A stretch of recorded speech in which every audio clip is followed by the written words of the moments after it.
Hi, my name is Sheila Corona. Welcome to New Light Streaming Love and Sassy Seer Sheila, as this will be uploaded to both of those channels. I have recently found a new author who has kindly given me permission to record his work as I am nudged to do so. And during this past week, while Lisa was in the hospital, I came across several of his writings that I knew immediately I had to record. This is one of them, The DNA of Generational Trauma by Jason Gray. There are things you carry that were never yours to begin with. Pain you didn't earn, fears you didn't form, memories you didn't live, yet you somehow remember them. It is the inheritance no one speaks of, the ghost language whispered through blood. It begins before you were born, the unseen womb of history.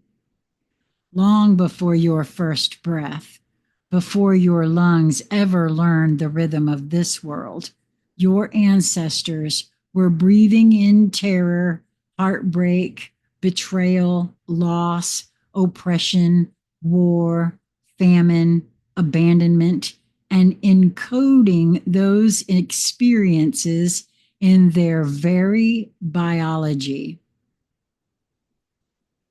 Science is just now catching up to what the soul has always known. Trauma doesn't just scar the mind. It marks the flesh. It writes itself into your genetic code. Epigenetics, the study of how environment and emotion can alter gene expression, has revealed that the emotional lives of those who came before you change the way your DNA behaves. Like a dimmer switch on a panel of lights, certain genes are turned on or off, heightened or muted, not because of your own experiences, but because of theirs. The trauma of your great-grandmother fleeing war, of your grandfather growing up fatherless and afraid, of your mother's silence and your father's shame. It's all there.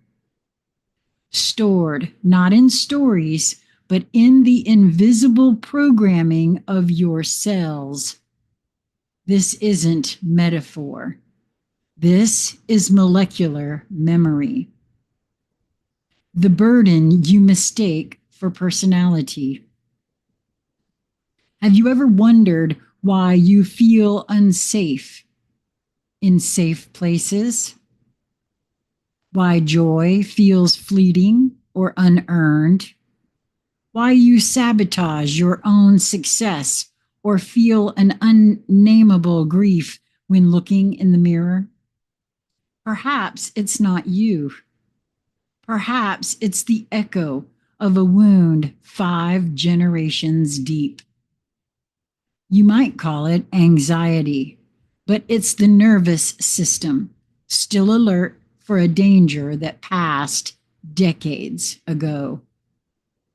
You might call it depression, but it's the cellular mourning of lives unlived, dreams unrealized, hopes slaughtered in silence. You might call it self-worth, low self-worth, but it's the inherited message. Quote, you are not allowed to take up space, end quote, passed down like a curse wrapped in kindness.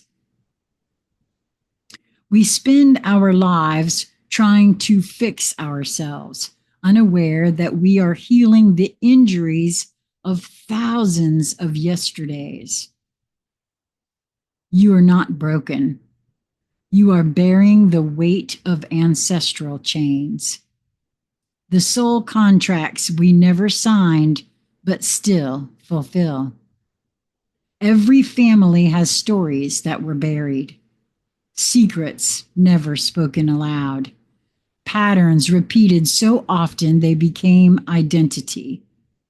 The alcoholic father, the emotionally absent mother, the sibling rivalry rooted in survival, not love. These aren't accidents. They are manifestations of unresolved trauma.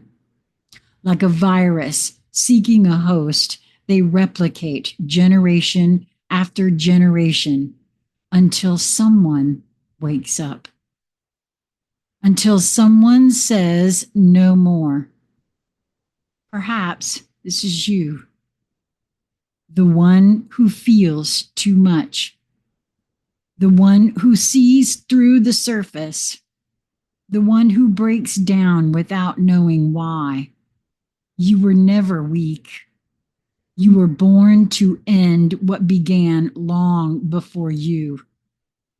Healing a revolution written in blood.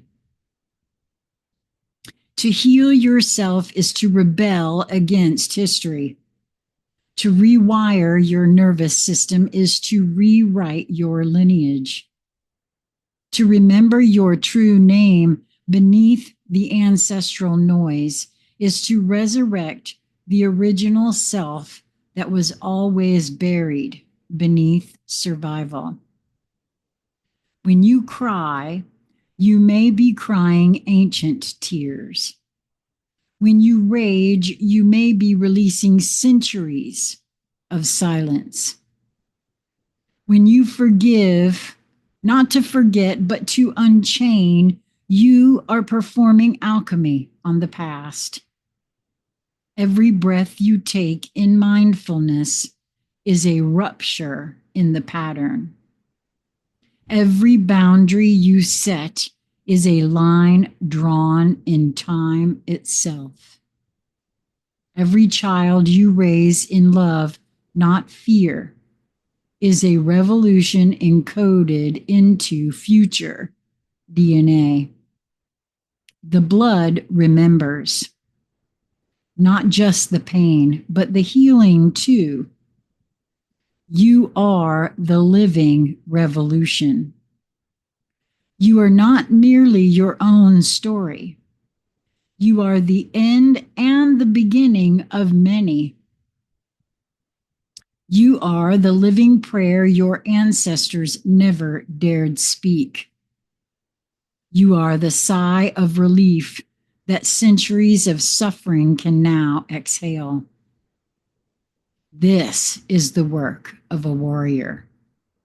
To face the shadows you didn't cast, to carry forward the strength, the wisdom, the resilience, but leave the pain buried in the ashes. You are the healer the bloodline sent forward, not to be perfect, but to be present, to remember, to rewrite, to rise. In doing so, you do not just heal yourself, you heal all of them. Wow, Jason Gray. This has been the topic of quite a bit of conversation between Lisa, my housemate Lisa, and myself through everything that she's been going through. It's a topic of conversation that we've talked about on Conscious Conversation Central many times in the past. And I love the way he captured the truth of it. I wish I could point you to a different place to go, but the only place to see Jason's work at this moment of now is in the Ancient Order of Hermetics Facebook page, group page, and hopefully we'll have another place to point you to at some time in the future. Until we meet again, I hope that you will move towards that which brings you joy in each moment that presents itself to you. It is only a matter of your perspective and your perception of that perspective. Until we meet again, be well, my friends.